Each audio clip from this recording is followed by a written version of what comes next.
आज के वीडियो के माध्यम से फिजिकल एजुकेशन एंड योगा के लगभग 34 इंपॉर्टेंट प्रश्नों के बारे में चर्चा करूंगा बिना समय गंवाए हुए। परीक्षा से पहले आप इस वीडियो को अगर देख लेंगे तो एक कैप्सूल की भांति होगा, यानी कि अगर आपके शरीर में जैसे कोई अगर मर्ज होती है तो उसके लिए आप तुरंत दवाई खा लेते हैं और या पेन किलर लगवा लेते हैं, तुरंत आपके शरीर का दर्द खत्म हो जाता है। ठीक इसी प्रकार से यह लेक्चर आपके लिए काम करेगा और एक दवा है, कैप्सूल की भांति आप इसको लेंगे। तुरंत परीक्षा देने से पहले देख करके एक बार चले जाइएगा। और आपको बता दूं लगभग यहाँ से 5 से 6 प्रश्न आपकी परीक्षा में आने वाले हैं। ओके, बीए बीएससी बीकॉम का जो 4th सेमेस्टर उसमें आपको फिजिकल एजुकेशन एंड योगा पढ़ना पड़ता है। तो टॉप 34 क्वेश्चंस के बारे में चर्चा करूंगा co-curricular course BA BSc BCom के 4थे सेमेस्टर के लिए, शारीरिक शिक्षा और योगा। ठीक है, आइए जानने का प्रयास करते हैं कौन कौन से प्रश्न हैं जो कि आपकी परीक्षा में पूछे जा सकते हैं। पहला प्रश्न आपकी स्क्रीन पर आ चुका। कबड्डी के प्रत्येक टीम में कितने खिलाड़ियों के द्वारा कबड्डी खेली जाती है, बताएं। कबड्डी जो होती है वो कितने खिलाड़ियों के द्वारा खेली जाती है भैया, सभी लोग बताने का प्रयास करेंगे। कबड्डी में कितने खिलाड़ी होते हैं, सभी लोग बताएंगे। कबड्डी की अगर बात की जाए तो कबड्डी जो होता है उसमें कितने खिलाड़ी होते हैं भैया, कबड्डी में कुल मिलाकर के 7 खिलाड़ी होते हैं। ऑप्शन नंबर इसका बी करेक्ट आंसर। कबड्डी में कितने खिलाड़ी होते हैं, कबड्डी में आपके 7 खिलाड़ी होते हैं, तो बी ऑप्शन इसका करेक्ट आंसर होगा। अगला क्वेश्चन आप देखेंगे, नाव दौड़ में कितने नाविक होते हैं, नाव दौड़ में कितने नाविक भाग लेते हैं। तो नाव दौड़ में कितने नाविक भाग लेते हैं भैया, नाव दौड़ की अगर बात करें तो नाव दौड़ में 100 से 130 नाविक भाग लेते हैं। ऑप्शन नंबर इसका डी करेक्ट आंसर होगा। अगला प्रश्न तीसरा नंबर, नाव की दौड़ के दौरान नाविकों के द्वारा कौन सा गीत गाया जाता है। तो कौन सा गीत गाया जाता है, फटाफट से आप लोग बताएंगे। बिल्कुल बंचिपट्ट गीत गाया जाता है। ऑप्शन नंबर इसका सी राइट आंसर होगा। अगला प्रश्न चौथा नंबर, कबड्डी खेलते समय निम्न में से किसकी आवश्यकता नहीं होती है, समन्वय की, कौशल की, त्वरित प्रतिबिंब की या सहन शक्ति की। तो कबड्डी खेलते समय किसकी आवश्यकता नहीं के बराबर होती है, प्रश्न ये पूछा गया है। देखिए, कौशल की जरूरत बहुत होती है, त्वरित प्रतिबिंब का होना बहुत जरूरी है, सहन शक्ति का तो बहुत ज्यादा जरूरी होता है, समन्वय अगर ना भी होगा तो भी चलेगा। तो ऑप्शन नंबर इसका ये करेक्ट आंसर होगा। अगला प्रश्न पांचवा नंबर प्रश्न आप देखेंगे, कबड्डी का दूसरा नाम महाराष्ट्र में क्या कहा जाता है। महाराष्ट्र में कबड्डी को क्या कहते हैं, फटाफट से आप लोग बताने का प्रयास करेंगे। करेक्ट आंसर क्या हो जाएगा इसका, महाराष्ट्र में कबड्डी को क्या कहा जाता है भैया। तो महाराष्ट्र में कबड्डी को क्या कहते हैं, सभी लोग आप लोग बताने का प्रयास करेंगे। बहुत ही महत्वपूर्ण प्रश्न है कबड्डी को लेकर के। ठीक है, यही सब प्रश्न आपकी परीक्षा में आते हैं, ये बात आप ध्यान रखेंगे। बताएं, कबड्डी एक कैसा खेल है भाई, कबड्डी एक परंपरागत खेल के अंतर्गत आता है, ये बात ध्यान रखेंगे। कबड्डी की अगर बात की है तो कबड्डी जो होती है, कबड्डी की अगर बात की है तो कबड्डी जो होती है महाराष्ट्र में इसको क्या बोलते हैं, महाराष्ट्र और मध्य प्रदेश में कबड्डी को बिल्कुल हू तू तू के नाम से जानते हैं इसको, हू तू तू। ऑप्शन नंबर किस में दिया है, तो पांचवे का सी ऑप्शन हू तू तू करेक्ट आंसर हो जाएगा। ठीक है, ये बात आप ध्यान रखेंगे। इसके अलावा बांग्लादेश में उसको हू डूडू कहा जाता है। हू डूडू कहीं पर आपको दिया गया है, हू डूडू या हा डूडू जो है आपका, ये कहा जाता है हू डूडू, यहाँ पर दिया गया हू डूडू या हू डूडू, ये आपका कहाँ पर पाया जाता है, बांग्लादेश में। ठीक है, गुडू गुडूडू ये आपका श्री मतलब दक्षिण भारत में, श्रीलंका में, यहाँ सब। थेचू कहा जाता है थाईलैंड में, ये सब आप ध्यान रखेंगे। कबड्डी में जो खिलाड़ी होते हैं 7 खिलाड़ी होते हैं, लेकिन 12 खिलाड़ी जो होते हैं, कुल मिलाकर के कबड्डी में 12 खिलाड़ी होते हैं, जिनमें से 7 खिलाड़ी मैदान पर खेलते हैं और 5 जो खिलाड़ी होते हैं रिजर्व होते हैं एक टीम में। क्लियर, ये बात ध्यान रखेंगे, बाद अगर किसी को हो जाए, चूंकि चोट लगती है कबड्डी में। अगला प्रश्न, निम्नलिखित में से कौन सा स्थानीय खेल महाराष्ट्र में लोकप्रिय नहीं है। महाराष्ट्र में कौन सा स्थानीय खेल लोकप्रिय नहीं है, छठवें का करेक्ट आंसर क्या हो जाएगा, बिल्कुल बी ऑप्शन, कुश्ती महाराष्ट्र में लोकप्रिय नहीं है। पतंगबाजी फेमस है, कबूतर की लड़ाई और तीरंदाजी ये सब महाराष्ट्र के लोकप्रिय एक प्रकार से हैं, जबकि कुश्ती वहाँ का लोकप्रिय नहीं है। तो छठवें का बी करेक्ट आंसर होगा। सातवां क्वेश्चन है, उन खेल का नाम लिखिए जो आत्मरक्षा के लिए मतलब कि होते हैं। आत्मरक्षा के लिए कौन से खेल होते हैं, देखिए कबड्डी आत्मरक्षा का खेल नहीं है, मनोरंजन का। जिम्नास्टिक, खो खो या मार्शल आर्ट, तो जिम्नास्टिक भी नहीं है। मार्शल आर्ट जो होता है इसका राइट आंसर होगा, मार्शल आर्ट जो होता है ये आत्मरक्षा के लिए होते हैं। ठीक है, ऑप्शन नंबर इसका डी करेक्ट आंसर होगा। आगे देखेंगे, आठवां क्वेश्चन है, प्रश्न है, किक फाइटिंग एक लोकप्रिय मार्शल आर्ट कहाँ प्रसिद्ध है, बताएं। किक फाइटिंग की अगर बात की जाए तो किक फाइटिंग कहाँ के लिए मतलब कहाँ फेमस है, नागालैंड का लोकप्रिय मार्शल आर्ट है किक फाइटिंग। ऑप्शन नंबर इसका बी करेक्ट आंसर होगा। आगे देखेंगे, 9वां नंबर प्रश्न आपसे पूछा गया है, निम्नलिखित में से किस मास्टर का विशेषज्ञ अपने नंगे हाथ से ईंटों के ढेर को तोड़ सकता है। तो किस मतलब कि किस खेल का मास्टर ऐसा कर सकता है, किस मास्टर का विशेषज्ञ नंगे हाथों से यानी हाथ से मारे तो ईंट का ढेर जो है तोड़ दे, मतलब कि लगभग 10-12 ईंटों को इसे मान लेते हैं यहाँ तक एक ऊंचा सा कोई स्थान रख लें यहाँ पर, और यहाँ पर तमाम ईंटें यहाँ पर ऐसे जो है इसमें ऐसे रख लें ईंटें तमाम इस पर, ठीक है। इस पे तमाम ईंटें ऐसे रख ले ऐसे ऐसे करके, ठीक है। तमाम ईंटें उसने रख लिया और यहाँ पर हाथ मारेगा और ये पूरा ईंटा जो है खंड खंड हो जाएगा, यानी टूट जाएगा दो भागों में। तो इसका करेक्ट आंसर क्या हो जाएगा? बिल्कुल कराटे जो सीखे होते हैं ऐसा मारते हैं हाथ से तो फाट जाता है, मतलब पूरा जो है ईंटें फट जाती हैं। अगला क्वेश्चन आपकी स्क्रीन पर आ चुका है, श्यामलाल मीणा किस आधार पर प्रसिद्ध थे? 10वें का करेक्ट आंसर क्या हो जाएगा? श्यामलाल मीणा की अगर बात करें तो श्यामलाल मीणा जो थे तीरंदाजी के लिए फेमस है, ऑप्शन नंबर इसका डी करेक्ट आंसर होगा। 11वां प्रश्न, सड़कों पर विभिन्न प्रकार के जिम्नास्टिक कौन करते हैं? तो सड़कों पर विभिन्न प्रकार के जो जिम्नास्टिक करते हैं वो कलाबाज लोग जो होते हैं, स्टंटमैन जो होते हैं वो करते हैं, option number C correct answer हो जाएगा, स्टंटमैन, ठीक है। आगे देखेंगे अगला क्वेश्चन आपके स्क्रीन पर आ चुका है 12 नंबर, आजकल धनुष और बाण किस सामग्री का उपयोग करके बनाए जाते हैं? तो धनुष और बाण का प्रयोग आजकल कैसे बनाए जाते हैं, किस चीज का उपयोग करके? तो भैया इनमें से कोई नहीं, पत्थर, लकड़ी, बांस, इनमें से किसी का प्रयोग करके नहीं बनाते हैं, डी ऑप्शन राइट आंसर होगा। आगे देखेंगे 13 नंबर प्रश्न आपकी स्क्रीन पर आ चुका है। एक बार आप इस चैनल को सब्सक्राइब कर लीजिएगा। आप सभी का स्वागत है को करिकुलर मास्टर यूट्यूब चैनल में। ये चैनल आपके लिए नया बनाया गया है ताकि आप इस पर अच्छे तरीके से को करिकुलर परीक्षाओं की तैयारी कर सकें। और जैसा आप लोगों ने देखा होगा इससे पहले एक मॉडल पेपर मैंने ऑलरेडी आपको दे रखा है, तो अगर आपने उसको नहीं देखा तो देख लीजिएगा, इंपॉर्टेंट है परीक्षा की दृष्टि से, ठीक है। बताएं निम्नलिखित में से अच्छा ये बताएं खो खो खेल का जन्मदाता देश कौन सा है? खो खो खेल, तो भारत जो है खो खो का जन्मदाता है, ये बात आप ध्यान रखेंगे। इसके अलावा आपसे पूछेगा कि जो एक प्रकार से खो खो खेल होता है इसके क्षेत्र की जो लंबाई होती है कितने मीटर की होती है, मतलब चौड़ाई, स्वतंत्र क्षेत्र की चौड़ाई तो लगभग 2.75 मीटर की होती है, ओके, ये बात आप ध्यान रखेंगे। तो खो खो खेल जो होता है ये एक प्रकार से इसमें कितने खिलाड़ी होते हैं? खो खो खेल में आपके 9 खिलाड़ी मैदान पर खेलते हैं, 12 खिलाड़ी कुल मिलाकर के होते हैं एक टीम में, 3 खिलाड़ी जो होते हैं रिजर्व होते हैं और 9 लोग खेलते हैं, ये बात आप ध्यान रखेंगे। 11वां प्रश्न है मतलब 13वां प्रश्न, निम्नलिखित में से कौन सा योग का लाभ नहीं है? बताएं योग का लाभ क्या नहीं, फटाफट से योग का लाभ क्या नहीं? देखिए ये एकाग्रता में सुधार होता है, योग से बिल्कुल होता है। अनुशासनहीन मन विकसित नहीं, अनुशासनहीन मन का विकास नहीं होता है। सकारात्मक दृष्टिकोण का विकसित करना ये भी उद्देश्य है। तो इसके अलावा रोग मुक्त जीवन व्यतीत करना है, तीनों उद्देश्य आपके हैं या तीनों लाभ होते हैं किसके? योगा के।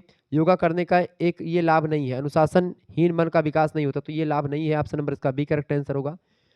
14 नंबर क्वेश्चन आपके स्क्रीन पर आ चुका है, निम्नलिखित में से कौन सा परंपरागत खेल नहीं है? बताएं निम्नलिखित में से कौन परंपरागत खेल नहीं है? 14वें करेक्ट आंसर क्या हो जाएगा? बिल्कुल देखिए स्टेपू आपका 7 पत्थर और छुपन छुपाई यानी लुका लुकान बोलते हैं, कहीं पर छुपन छुपाई बोलते हैं।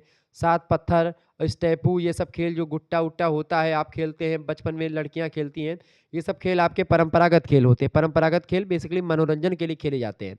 तो वीडियो गेम जो है ये नया आया है, मोबाइल फोन जब से आया, तो सी ऑप्शन इसका राइट आंसर होगा, ये परंपरागत खेल नहीं है। 15वां क्वेश्चन देखेंगे, निम्नलिखित में से कौन सा एक परंपरागत खेल नहीं है इनमें से? देखिए आपका परंपरागत खेल गिल्ली डंडा आपका परंपरागत खेल है। गिल्ली डंडा तो आप लोग खेले होंगे, मैंने खूब खेला गिल्ली डंडा। कबड्डी भी आप खेले होंगे, कबड्डी। मार्बल भी आपका एक प्रकार से जो एक प्रकार से गुट्टा वगैरह वाला खेल होता है, तो ये भी खेल आपका जो है परंपरागत ही है। पोलो खेल आपका परंपरागत नहीं, तो सी ऑप्शन इसका करेक्ट आंसर होगा। ऐसे प्रश्न आपकी परीक्षा में बहुत ज़्यादा पूछे जाते हैं, यहाँ से लगभग 6 से 7 प्रश्न आपकी परीक्षा में 100% आएंगे, ये बात आप ध्यान रखेंगे। अगला प्रश्न आपकी स्क्रीन पर आ चुका है, निम्नलिखित में से कौन सा पुरस्कार राष्ट्रीय खेलों में उत्कृष्ट उपलब्धि के लिए दिया जाता है? बताएं इनमें से कौन सा खेल उत्कृष्ट मतलब खेल पुरस्कार खेलों में उत्कृष्ट उपलब्धि के लिए दिया जाता है? 16वें करेक्ट आंसर क्या हो जाएगा? बिल्कुल राइट आंसर होगा, अर्जुन पुरस्कार दिया जाता है, ठीक है। अर्जुन पुरस्कार दिया जाता है पुरस्कार राष्ट्रीय खेलों में उत्कृष्ट उपलब्धि के लिए, ठीक है। अर्जुन पुरस्कार एक खिलाड़ी को दिया जाता है और द्रोणाचार्य पुरस्कार एक प्रशिक्षक को दिया जाता है, कोच को दिया जाता है, ये बात आप ध्यान रखेंगे। और मेजर ध्यानचंद जो पुरस्कार है वो भी एक प्रकार से अब सब सर्वाधिक जो फेमस पुरस्कार है वो वही है। आगे देखेंगे 17 नंबर क्वेश्चन आपकी स्क्रीन पर आ चुका है। प्रश्न है, बल्लम काली गोवा की एक परंपरागत नाव दौड़ है। बल्लम काली जो है गोवा की एक परंपरागत नाव दौड़ है, ये बताएं। बल्लम काली जो है ये गोवा की एक परंपरागत नाव दौड़ है, बल्लम काली। अभी बताएं बल्लम काली गोवा की एक परंपरागत नाव दौड़ है, ये कहाँ की है? बताएं गोवा की एक परंपरागत दौड़ है। 17वें करेक्ट आंसर क्या हो जाएगा? बिल्कुल तब जो है ये गोवा की बल्लम काली गोवा की एक परंपरागत नाव दौड़ है केरल, ठीक है। परंपरागत नाव दौड़ कहाँ की? केरल की, बी ऑप्शन करेक्ट आंसर होगा इसका। अगला प्रश्न 18 नंबर, द्रोणाचार्य पुरस्कार दिया जाता है। द्रोणाचार्य पुरस्कार जो दिया जाता है भैया वो खेल प्रशिक्षकों को दिया जाता है। प्रशिक्षक माने होता है कोच जो होते हैं उनको दिया जाता है। तो 18 का ए ऑप्शन करेक्ट आंसर हो जाएगा, 18 नंबर का। ठीक है, आगे देखेंगे अगला क्वेश्चन है 19 नंबर, एन पासेंट किस खेल से संबंधित है? एन पासेंट खेल किस खेल से संबंधित है भैया? फटाफट से आप लोग बताने का प्रयास करेंगे, बताइएगा, सभी लोग बताने का प्रयास करेंगे। एन पासेंट किस खेल से संबंधित है? 19 नंबर। तो एन पासेंट जो है ये शतरंज से रिलेटेड है, option number D correct answer होगा। 20 नंबर प्रश्न, चेक मेट शब्दावली का संबंध किससे है? तो ये शतरंज से ही चेकमेट शब्दावली का प्रयोग करते हैं। चेकमेट में जब राजा को एक प्रकार से सैनिक और रानी ये सब ऊंट ऊंट घेर लेते दूसरे विपक्षी के राजा को, और राजा कट रहा होता है तो उस समय चेकमेट बोला जाता है, ए ऑप्शन। अगला प्रश्न 21 नंबर, बांग्लादेश का राष्ट्रीय खेल कौन सा है इनमें से? बांग्लादेश का राष्ट्रीय खेल 21 का करेक्ट आंसर क्या होगा? बांग्लादेश का राष्ट्रीय खेल है kabaddi, option number A correct answer होगा। 22 नंबर प्रश्न, खो खो में कितने प्रतिभागी होते हैं? 22 नंबर, खो खो में कितने प्रतिभागी होते हैं भैया? तो खो खो में आपके 7, मतलब खो खो में 12 प्रतिभागी बेसिकली होते हैं। कितने होते हैं खो खो में? प्रश्न आपका बहुत ही बढ़िया पूछ लिया गया है। खो खो में जो है कुल मिलाकर के 12 खिलाड़ी, 12 प्रतिभागी होते हैं। कितने? मैदान पर 9 खिलाड़ी खेलते हैं और 3 खिलाड़ी रिजर्व होते हैं। तो खो खो में कितने प्रतिभागी हैं? अगर ऑप्शन में 9 नहीं तो 12 करेक्ट आंसर हो जाएगा। अगला प्रश्न, जैसे क्रिकेट में आप देखते हैं 15 लोगों की टीम होती है, जिनमें से आपके कितने खेलते हैं? 11 मैदान में खेलते हैं और 4 खिलाड़ी जो होते हैं वो रिजर्व में होते हैं कि भाई उनमें से किसी को खिला सकते हैं। भारत में खो खो का आविष्कार किस स्थान पर हुआ था? भारत में खो खो का आविष्कार जो हुआ था वो किस स्थान पर हुआ था? 23 का करेक्ट आंसर क्या हो जाएगा? फटाफट से आप बताएंगे। बिल्कुल सी ऑप्शन, महाराष्ट्र में हुआ था, option number C correct answer होगा। 24 नंबर क्वेश्चन से, खो खो किस देश का प्रसिद्ध खेल है? तो खो खो जो है किस देश का प्रसिद्ध खेल है भैया? भारत का प्रसिद्ध खेल है kho kho, option number B correct answer होगा।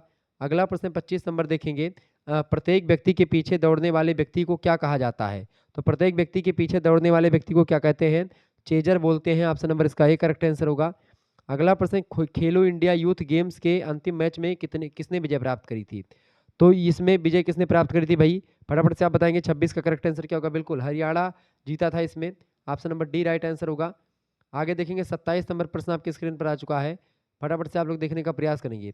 अच्छा, हो सकता है एक प्रश्न आपका ये बन जाए कुश्ती संघ वाला से रिलेटेड, जो ब्रिजभूषण सिंह वाला मामला था, इससे हो सकता है एक आध प्रश्न आपका आ जाए। ठीक है, कि कुश्ती संघ के अध्यक्ष कौन थे? अब तो वो हो सकता है आपका ब्रिजभूषण सिंह पहले अध्यक्ष थे, मतलब अध्यक्ष ब्रिजभूषण शरण सिंह थे। ठीक है, हमारे इधर के ही हैं, और अब जो है ये नहीं रहे, मतलब कि अब ये कुश्ती संघ के अध्यक्ष नहीं रहे हैं, निलंबन हो गया था पूरा का पूरा मामले का। तो ये प्रश्न हो सकता है बन जाए, तो इसको भी थोड़ा सा ध्यान रखेंगे। आगे आगे देखेंगे 27 नंबर प्रश्न आपकी स्क्रीन पर आ चुका है। 27 नंबर प्रश्न है, कोर्ट में बैठने के लिए कितने खिलाड़ियों की आवश्यकता होती है? 27 नंबर, कोर्ट में बैठने के लिए कितने खिलाड़ियों की आवश्यकता होती है भाई? तो कोर्ट में बैठने के लिए कितने खिलाड़ियों की आवश्यकता होती है? 27 का करेक्ट आंसर क्या हो जाएगा? बिल्कुल राइट आंसर सी ऑप्शन, 9 खिलाड़ी। आगे देखेंगे अगला प्रश्न है, अगला प्रश्न है 28 नंबर, कबड्डी का आविष्कार कब हुआ था? कबड्डी का आविष्कार कब हुआ था भाई? कबड्डी का आविष्कार जो हुआ था 1938 के आसपास हुआ है। तो 28 का करेक्ट आंसर क्या हो जाएगा? 28 का करेक्ट आंसर आपका हो जाएगा बी ऑप्शन, 1938। नेक्स्ट क्वेश्चन है 29 नंबर, 1800 मतलब 2018 ईस्वी में कबड्डी सीजन, मतलब 2018 के कबड्डी सीजन में किसने विजय प्राप्त करी थी? बताएं। तो 2018 में कबड्डी सीजन में किसने विजय प्राप्त करी थी? 29 का करेक्ट आंसर क्या हो जाएगा? 29 का करेक्ट आंसर क्या हो जाएगा? बिल्कुल 29 का A option, Patna pirates, option number A correct answer होगा। अगला प्रश्न है 30 नंबर, कबड्डी का विकास किस खेल से हुआ है? तो कबड्डी का विकास किस खेल से हुआ है? फटाफट से आप बताएंगे। कबड्डी का विकास कुश्ती से हुआ है, बी ऑप्शन राइट आंसर होगा इसका। 31 नंबर है, प्रोफेसर मतलब प्रो कबड्डी लीग की शुरुआत कब हुई? प्रो कबड्डी लीग की शुरुआत कब हुई थी? तो बिल्कुल डी ऑप्शन इसका, 2014 से प्रो कबड्डी लीग की शुरुआत हुई भारत में, डी ऑप्शन राइट आंसर हो जाएगा, जिसमें आप देखते हैं अमिताभ बच्चन की भी एक टीम है। अगला प्रश्न 32 नंबर, गिल्ली डंडा में गिल्ली का आकार कैसा होना चाहिए? गिल्ली डंडा में गिल्ली का आकार जो होना चाहिए वो अंडाकार होना चाहिए, यानी गिल्ली आपकी कुछ मतलब इस तरीके से होनी चाहिए, थोड़ा सा नोक इस पे हो, किनारे ये नोक हो। ठीक है, ये नोक होनी चाहिए, बाकी अंडाकार इस तरीके से गुल्ली होती है। इस पर इसको बोलते हैं टुल्ह, हमारे इधर अवधि में इसको टुल्ह बोलते हैं। डंडा इसी पर मारते हैं, तब इसके बाद में ये गुल्ली ऊपर उड़ती है, तब वही डंडा से खूब खींच के मारते हैं तो गुल्ली खूब दूर जाती है, गुल्ली बोलते हैं हम लोग अवधि में, गिल्ली डंडा बोला जाता है शुद्ध भाषा इसका, गिल्ली डंडा। तो ये गिल्ली इस तरीके से, डंडा थोड़ा सा बड़ा होता है। फिर एक एक प्रकार से गड्ढा खोदते हैं हम लोग, इसको बोलते हैं, ठीक है। इसी गड्ढे से यहाँ से गिल्ली उलझाते हैं, खूब ऊपर जाती, खूब दूर तक। लोकने वाले भी खड़े होते हैं। तो जब अगर कैच ले लिया तो आपका दानी खत्म, अगर कैच नहीं ले पाइन तो दानी एक प्रकार से आपका है फेंकिन, तो गुल्ली हुआ जहाँ तक जाए वहाँ से गुल्ली फेंकी है, तब अगर आपके डंडा में गुल्ली लाग गए, यही गुच्ची से, मतलब ये जो है जो गड्ढा है, इस गड्ढे से अगर डंडा से नापेंगे, गुल्ली अगर इसके आसपास भी गिरी है पूरे के चारों क्षेत्र में, तो आप आउट हैं। लेकिन अगर इसके इधर गिरी है तो बच गए आप। अब भैया इधर से खेल शुरू होता डंडा का। अब डंडा उठता था, गिल्ली को यहाँ पे मारे, मतलब टुल बना करके 3 दानी होती थी, ठीक है। अब्बी, दुब्बी और तिब्बी ऐसे बोलते थे हम लोग। अब्बी, दुब्बी, तिब्बी, यानी 3 चानी मिलती थी मारने के लिए। अगर एक बार आप जैसे टुल नहीं बना है अच्छे तरीके से, तब उसको बनाने के लिए ताकि गुल्ली उछले, तो एक चक्कर आप गुल्ली अगर छू लो तो एक दानी खत्म आपकी, ठीक है। दोबारा मार दो बना करके, फिर तिबारा जो है आप वैसे जाते थे मारने के लिए। तो इस तरीके से होता था, घिस्सी नहीं मारने देते थे, यानी कि इसे गिल्ली अगर नीचे गिर गई जमीन पर तब नहीं मार सकते हो आप, ठीक है। ये बात आप ध्यान रखेंगे। आगे बढ़ते हैं और भी चीजों को जानने का प्रयास करते हैं। अगला प्रश्न, तो गिल्ली डंडा में गिल्ली का आकार कैसा होता है भाई? अंडाकार। 33 नंबर क्वेश्चन है, हॉप स्कॉच का खेल कितने खिलाड़ी खेल सकते हैं? तो हॉप स्कॉच का खेल जो है कितने खिलाड़ी खेल सकते हैं भैया? तो इसका राइट आंसर हो जाएगा कितने खिलाड़ी? बिल्कुल अत्यधिक खिलाड़ी इसको खेल सकते हैं, डी ऑप्शन राइट आंसर होगा। और लास्ट क्वेश्चन है इस वीडियो का, 34 नंबर, हॉप स्कॉच एक सरल कुशल खेल है, इसके लिए शारीरिक एवं क्या होना जरूरी है? इसके लिए शारीरिक चपलता और फुर्तीलापन की बहुत आवश्यकता होती है। शारीरिक चपलता और फुर्तीलेपन की, ऑप्शन नंबर इसका बी राइट आंसर हो जाएगा। तो इस तरीके से आप लोगों ने 34 महत्वपूर्ण प्रश्नों को समझ लिया। ये बहुत ही महत्वपूर्ण प्रश्न जो मैंने आपको बताए। धन्यवाद, मिलते हैं फिर नेक्स्ट वीडियो में, तब तक के लिए जय हिंद जय भारत। आप सभी का बहुत बहुत धन्यवाद। इस चैनल को सब्सक्राइब कर लीजिएगा, इस चैनल पर आपको इस तरीके से इंफॉर्मेटिव वीडियो मिलती रहती है। बहुत बहुत धन्यवाद।